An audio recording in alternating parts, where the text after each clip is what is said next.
This is a falcata. It's a slashing sword. It's a natural chopping action for the sword, but also, if you hack at an enemy, and even as you draw it away, you're going to cut even deeper as you do so. You're slicing great chunks of flesh away with it. It won't kill people, but it will immobilize them and leave them slowly and painfully bleeding to death on the field. This is the pilum, the basic throwing weapon of the Roman infantry. It's got a heavy head which punches through the shield, and then the narrow shaft is carried by the weight behind it.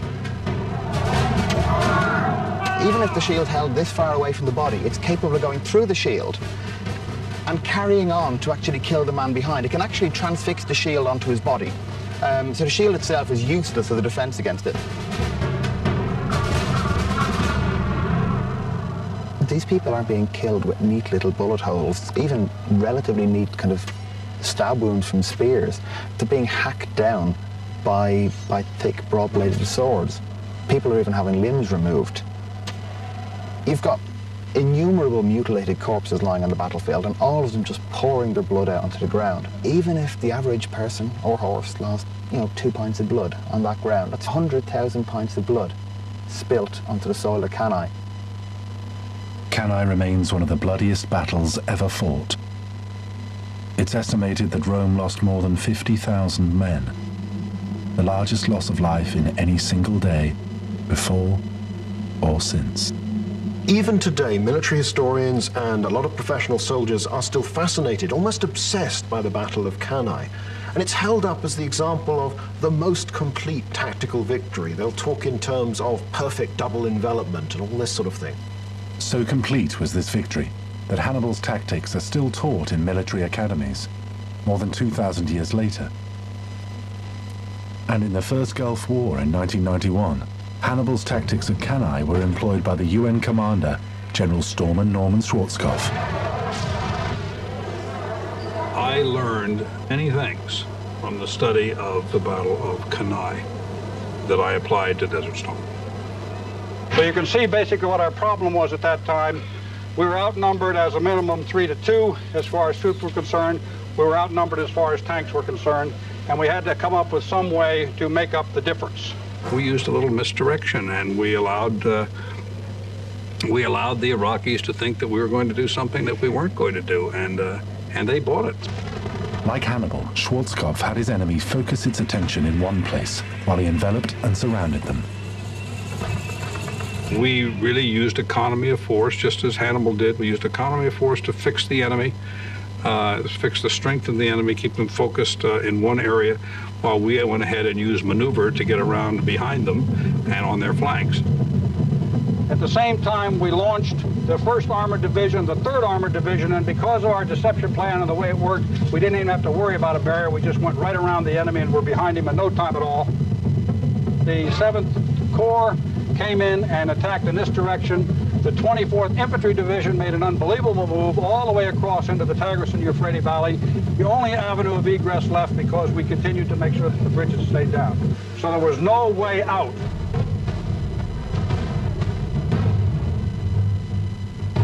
Among military historians, Cannae has become a byword for an overwhelming victory, a tactically perfect battle. Despite it, however, Hannibal's next move was even more surprising. He handed Rome the key to his own downfall.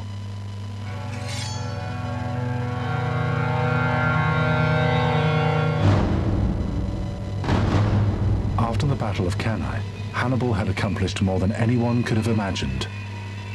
He'd beaten Rome's armies on the battlefield a total of 3 times. And these battles weren't just defeats, they were catastrophes of historical proportions, made all the worse for the Romans because they were fought on their home ground. In the 2 years since Hannibal's arrived in Italy, he's killed something like 100,000 Romans and their allies. He's killed 1/3 of Rome's Senate. Absolutely every family is in mourning for some relation or other, or used to sit next to someone who is now not there anymore. By the standards of the day, Hannibal had clearly won not just the battles, but the war itself.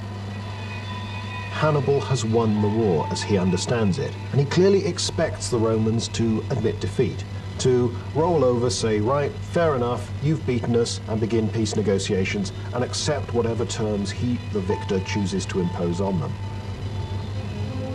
The problem was that the Romans wouldn't accept defeat. The Romans are not giving in, they keep on going. And this is a basic truth throughout all periods of history.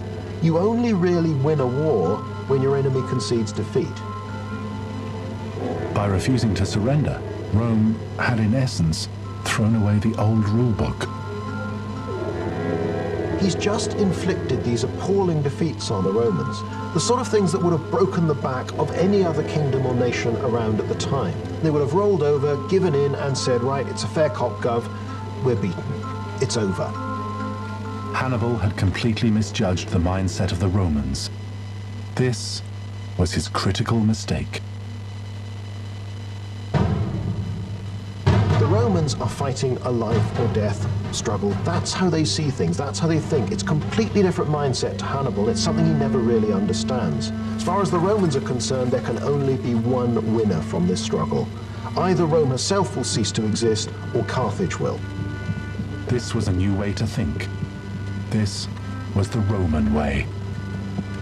From Rome's perspective, having Hannibal in their backyard was plain humiliating and needed putting to rights. Rome is beaten down, it's on its knees, but it doesn't give in. This is someone it knows has nearly destroyed the Republic, and the Romans are not going to forgive this, and they're not going to forget this. Very cleverly, they decide that the best way to fight Hannibal is not to fight him at all. So for the next 14 years, they leave him to traipse around the Italian countryside, vainly trying to goad the Romans into a fight. But they refuse to be drawn into another pitched battle. The Romans are denying Hannibal his greatest strength. He's got this terrific army. He's the most gifted tactical commander the world has seen, and Hannibal can't use those advantages anymore unless the Romans actually offer their armies up for destruction. By refusing to be drawn into battle, the Romans had found Hannibal's Achilles' heel. His mercenary army was fine when fighting and winning battles, but no battles means new mercenaries become less inclined to join his army, and his core army gets weaker by the month. Hannibal's army gradually declines in size and in quality as the war goes on. The Roman armies keep on improving, so the advantage he has over them narrows. From the very start of the war, it gets less and less until it disappears altogether. The biggest blow to Hannibal, however, was the defection of his elite cavalry, the Numidians, just before the battle that would decide the outcome of the war between Rome and Carthage. And commanding the Roman army at that battle was Hannibal's nemesis. He was Scipio Africanus. He and his father had been facing Hannibal ever since he first arrived on Roman soil. Scipio is present the first time Hannibal defeats a small Roman force. He's present at Cannae. He may have been there at some of the other battles as well. He's seen the greatest army Rome has ever put in the field cut to ribbons by Hannibal's smaller force. So Scipio realizes that this opponent is not one that we can beat easily. Having first-hand experience, he was fairly intimate with Hannibal's tactics. Scipio decided that the only way to defeat Hannibal was to mimic those tactics. He took the fight to Africa and threatened Carthage itself, just as Hannibal had done to Rome.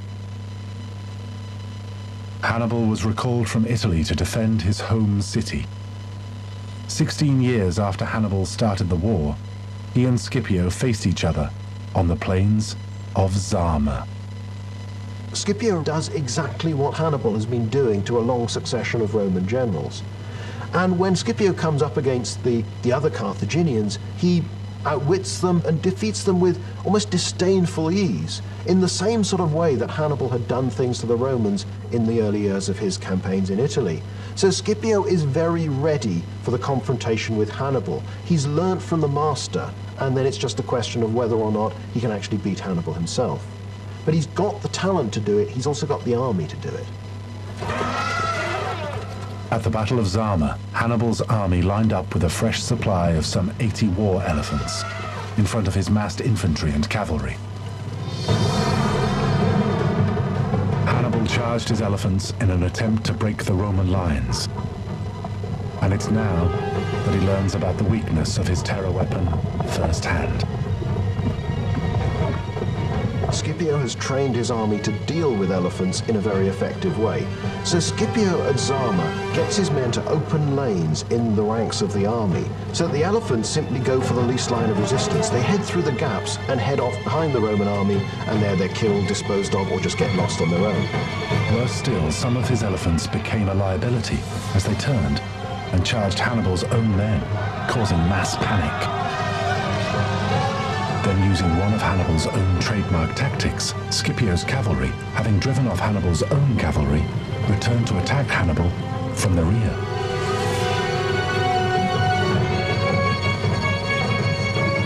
The pupil had eclipsed the master, and with that, the Second Punic War drew to a close.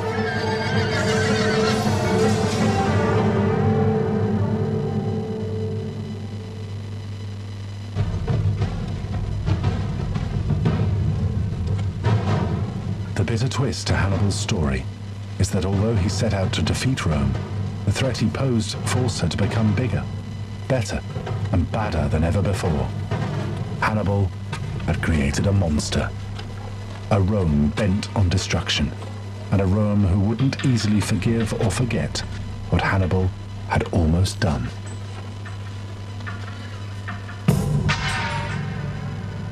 Hannibal escaped from Zama, but as long as he lived, Rome couldn't rest.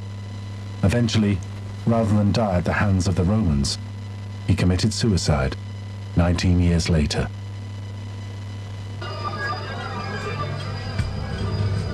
The last obstacle to a complete Roman victory had been removed, and in a third and final Punic War, Rome finally attacks the city of Carthage itself. So, what happens is this, and to start with, they lay siege to it and try and starve them out. And then eventually, they storm the city. And they slowly but surely move up the hill, setting fire to all the tall buildings around them. And you'd have thought that might be the end of it, but it's not.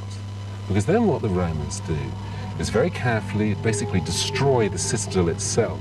And eventually what you're going to get is they actually cut the whole top of the hill away, just slice it away. And the idea of that is to remove any trace of Carthage.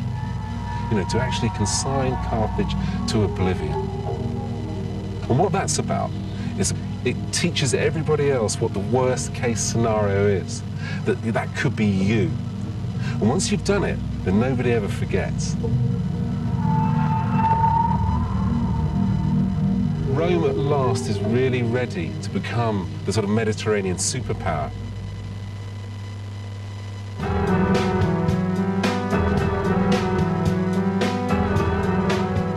Hannibal's fight with Rome lasted a total of 17 years. While attempting to gain recognition and glory for Carthage, he inadvertently created a new kind of power. The struggle between Rome and Carthage was inevitable in some shape or form. The Roman mindset doesn't really allow for peaceful coexistence with other nations. In their worldview, there could only be a single dominant power, Rome. And Hannibal's role was pivotal. Hannibal's often portrayed as Rome's worst nightmare. Actually, he's Carthage's worst nightmare, because he sows the seeds of its destruction. Hannibal makes things happen in a different way. He also probably speeds up the process, completely unintentionally. He frightens the Romans so much that he makes them very ruthless, particularly in relation to Carthage, but also other nations. They start expanding very quickly after they've beaten Hannibal. Hannibal was the powerful catalyst that propelled Rome from being a regional power with ambitions of greatness into the first imperialist superpower that shaped the world we live in today.